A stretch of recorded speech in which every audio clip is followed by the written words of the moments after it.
Hello everybody, welcome. So this week, let's talk a little bit about our work towards our second whole school priority of well-being. Of course, this is a huge area, but once again, I think you'll find we've not been idle. So firstly, and very importantly, we've revised the school's anti-bullying policy. It's important to note that at the TBS, we align ourselves with the legal definition of bullying here in Brazil as the practice of acts of physical or psychological violence intentionally and repeatedly exercised by an individual or group against one or more people, aiming to intimidate, attack, cause pain, anguish, or humiliation. Notice here, please, the reference to behaviors that are intentional and repeated. This is what distinguishes bullying from conflict, for example, though both, of course, are serious.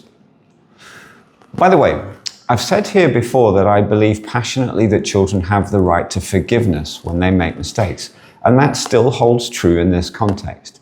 However, that does not mean giving endless chances to poorly behaved children, and, especially in the case of children who continue to bully, we will not hesitate to require families to leave our learning community. Moving on to other matters, we've also reviewed and revised our behaviour policy, which now fully enshrines our commitment to a restorative approach to dealing with behavioural issues.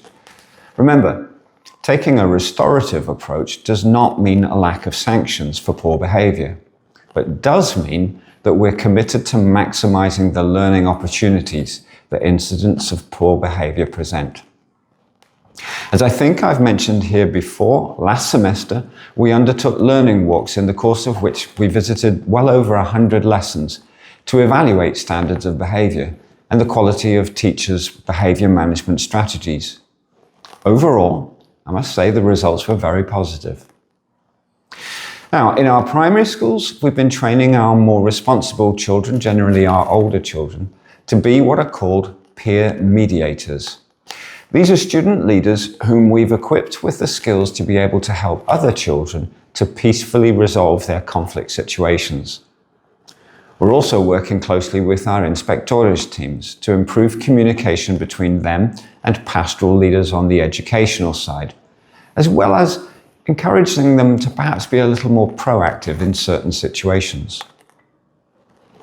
On the well-being side, we've undertaken and analysed the results of a full staff survey and also introduced a new weekly staff well-being check, one of a number of metrics that's allowing us to keep a close check on the overall temperature of our institution.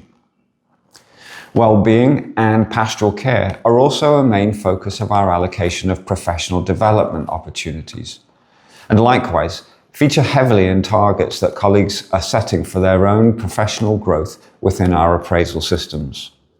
For example, two teachers from here in Botafogo recently gave feedback to us, the senior leadership team, on their experiences on a tour of renowned international schools in Belgium, looking especially at inclusion.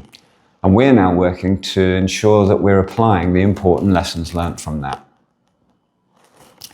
Now, there are a number of other things that we're working on in this area, but in the interests of concision and brevity, I think that is perhaps sufficient for now. As you can see, we are making concrete progress on this school priority, but we're also fully aware that there's much still to do.